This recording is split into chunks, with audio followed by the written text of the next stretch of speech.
Hello everyone, তো আমি আজকে বাড়িতে বানাচ্ছি মোমো। তো ভাবলাম আপনাদের সঙ্গে শেয়ার করি। তো প্রথমেই আমি 4টে টমেটো, 3টে পেঁয়াজ মাঝখান থেকে কেটে নিয়েছি, আর দিয়েছি 7 থেকে 8টা শুকনো লঙ্কা, 10 থেকে 15 কোয়া রসুন এবং কিছুটা বাদাম ও টমেটো সস। আর হ্যাঁ, অবশ্যই কিন্তু কিছুটা ধনেপাতা দেবেন। তো কড়াইতে আমি সব কিছু শুকনো উপকরণ দিয়ে দিলাম এবং নাড়তে থাকলাম, এতে একটা স্মোকি ফ্লেভার আসে। তারপরে দিয়ে দিলাম বেশ খানিকটা জল। আপনারা আপনাদের পরিমাণ মতো দেবেন। তো ততক্ষণে আমি ময়দাটা মেখে নিচ্ছি নুন, তেল এবং সামান্য জল দিয়ে।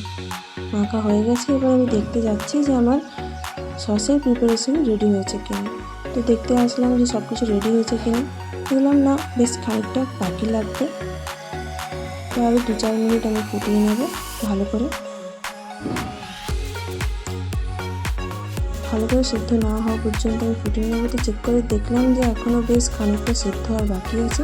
তো আবার আমি ছেড়ে দিলাম সিদ্ধ হতে। দেখুন, প্রায় সমস্ত কিছুটা সিদ্ধ হয়ে এসছে। তো এরপর আমি এই সিদ্ধ উপকরণগুলো দিয়ে দিলাম মিক্সির জারে দেওয়ার পর আমি চলে যাব মিক্সি করতে। ও, বাদামটা কিন্তু অবশ্যই দেবেন, আমার মতো আবার ভুলে যাবেন না কিন্তু। বাদাম দেওয়া হয়ে গেল। এবার আমি মিক্সি করে নেব। ভালো করে ফাইন পেস্ট করবেন যাতে কোনো দলানা বা লাম্পস না থাকে। তো এবার আমি কড়াইতে সামান্য তেল দিয়ে ওটা দিয়ে দিলাম, ভালো করে নাড়াচাড়া করে নিয়েছি। ওই ক্লিপটা মিস হয়ে গেছে, প্লিজ আপনারা একটু ম্যানেজ করে নেবেন। তো এবার আমি মাংসটা ম্যারিনেট করব। প্রথমে দিয়ে দিলাম বেশ খানিকটা গোলমরিচের গুঁড়ো, গাজরের কুচি, পেঁয়াজ কুচি, বাঁধাকপির কুচি। এবার দিয়ে দিলাম সামান্য আদা কুচি, রসুনের কুচি আর কাঁচা লঙ্কা কুচি।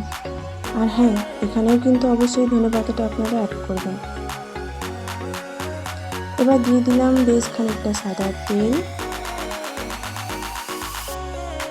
এবার দিয়ে দেবো সয়া সস দেওয়া হয়ে গেলে, ওই যে বললাম আগে থেকে কুচিয়ে রাখবেন, ধনেপাতা কুচিটা অবশ্যই কিন্তু দেবেন। ধনেপাতা কুচি দেওয়া হয়ে গেল। এবার দিয়ে দেবো আমি পরিমাণ মতো লবণ।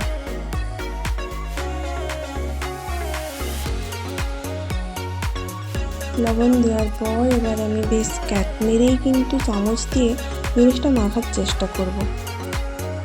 ব্যাপারটাকে অনেকক্ষণ ধরেই আমি মাখবো, কিন্তু আমরা তো বাঙালি, তাই আমাদের চামচে হয় না, হাত তো আমাদের লাগাতেই হয়। আমি বেশ খানিকক্ষণ চামচে করার চেষ্টা করছি। আপনারা কিন্তু অবশ্যই লেবুর রসটা দেবেন। আমি এখানে ভুলে গেছিলাম লেবুর রস দিতে, তো দিয়ে দেবো বেশ খানিকটা লেবুর রস।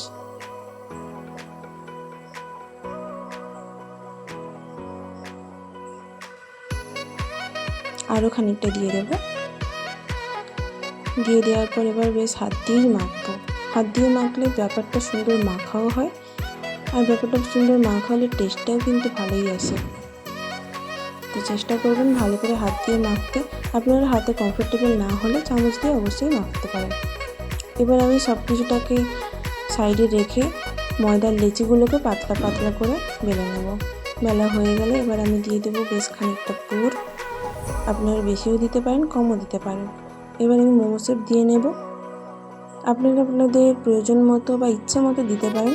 আমার এই লম্বা শেপটাই বেশি ভালো লাগে, তো আমি এই লম্বা শেপটাই দিয়ে নিচ্ছি। এরপর আর কি, গরম জল হাঁড়িতে বসিয়ে তার উপর স্টিমার বসালাম। আমার কাছে স্টিমার নেই, আমার কাছে এটি ছিল, তো আমি এটা দিয়েই বানাচ্ছি। দিয়ে দেবো সব মোমোগুলো ভালো করে সাজিয়ে। ভালো করে সাজানো হয়ে গেলে এবার আমি এটাতে ঢাকা দিয়ে দেবো 15 মিনিটের জন্য স্টিম হতে। এরপর আর কি, সস রেডি করে প্লেট হাতে নিয়ে দাঁড়িয়ে থাকুন। 15 মিনিট পরে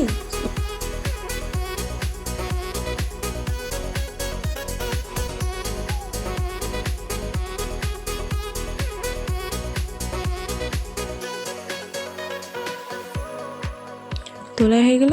এবার আপনারা মোমো এনজয় করুন গরম গরম।